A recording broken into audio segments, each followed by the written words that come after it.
selon moi, déjà c'est un manque de civisme, manque d'éducation morale, déjà absence de valeurs je vais dire ça traditionnelles. Vous savez, nos traditions avant n'acceptaient pas certaines choses. Aujourd'hui, avec la modernisation, tout le monde se laisse entraîner et dit qu'il suit ses passions. Donc selon moi, c'est ça la cause. Beaucoup de sensibilisation. Déjà, on revient au niveau national, au niveau de l'État, ils peuvent revoir l'éducation. Notre éducation, déjà, qui est fausse, déjà, il faut revoir ça. Donc, selon moi, c'est ça la base, déjà. Donc, une éducation qui est ratée ne peut que produire des produits vraiment indésirables dans la société. Une force intérieure, déjà, le refus et la dénonciation. Donc, elles doivent être fortes pour déjà assumer ça. Parce que ce n'est pas facile de vivre avec de tels abus. Donc, elles doivent être fortes pour déjà traverser ça et puis maintenant dénoncer. À mon avis, plusieurs facteurs peuvent entrer en jeu. Bon, il y a des traumatismes liés peut-être aux conditions de vie actuelles. Un homme qui sort par exemple de chez lui va se battre, sa femme ne sait dans quelles conditions, il est rentré, il arrive à la maison. Bon, dans le feu de l'action, ça peut arriver parce qu'il ne l'a pas voulu. Bon, il y a aussi d'autres réalités. On dit que nos murs cachent beaucoup de choses. Bon, on peut parfois se rendre compte d'un secret que la femme tenait depuis en rapport avec la famille. Je prends un exemple. Ça peut être le cas d'une infidélité, c'est-à-dire l'homme est là, il sait que peut-être ses enfants qui sont à la maison sont les miens.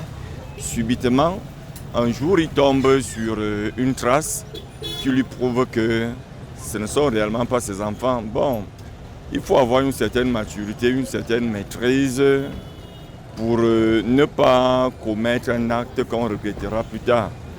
Dans le feu de l'action, on peut se retrouver en train de faire du n'importe quoi. Bon, certes, ce n'est pas des trucs que nous cautionnons, moi, en tant qu'homme.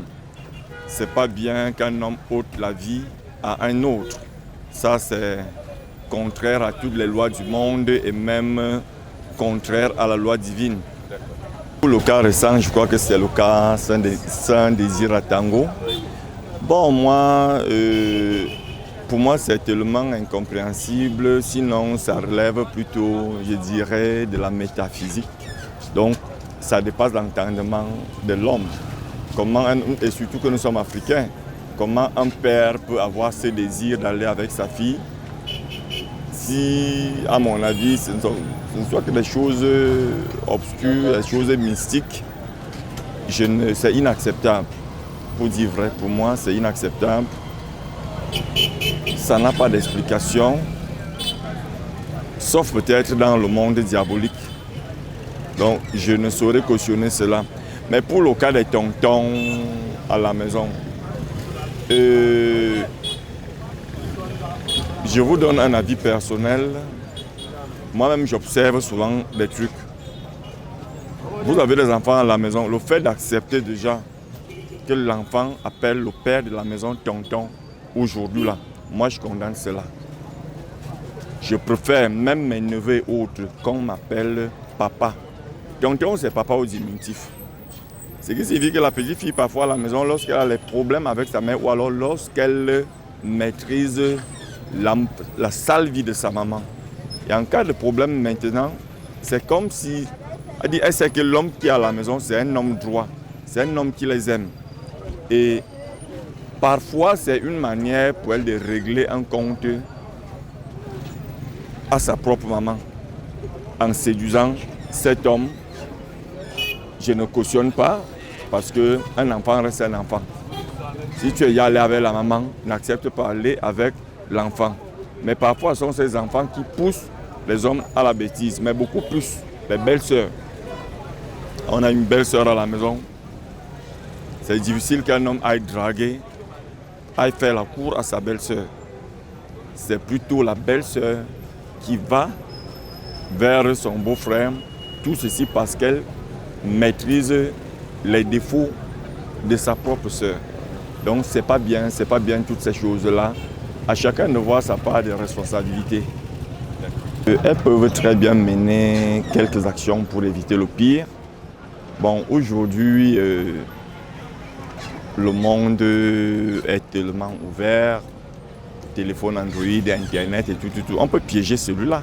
Puis si tu parles peut-être à ta soeur ou à ta mère qui ne va pas te croire, il te faut une preuve. À travers un téléphone Android, on peut soit enregistrer la conversation, soit filmer quelque chose qui sera considéré comme un support. Bon, ou alors tout simplement essayer de se rapprocher de sa maman, lui dire bon voici, je ne peux plus supporter cet état de choses. Ou alors nous avons les affaires sociales, même comme parfois ces gens-là sont complices de beaucoup de mauvaises choses parce que chez nous c'est l'argent qui prime. Donc, et en parlant de ces choses, je crois que nous sommes passés de la loi, en parlant du code pénal, nous sommes partis de 10 ans d'emprisonnement à 5 ans. Ce qui signifie que ceux qui écrivent même ces choses-là, parfois, sont les auteurs de ces choses. Pourquoi réduire la peine? Donc, c'est autant de choses, avoir le courage de dénoncer tout de même.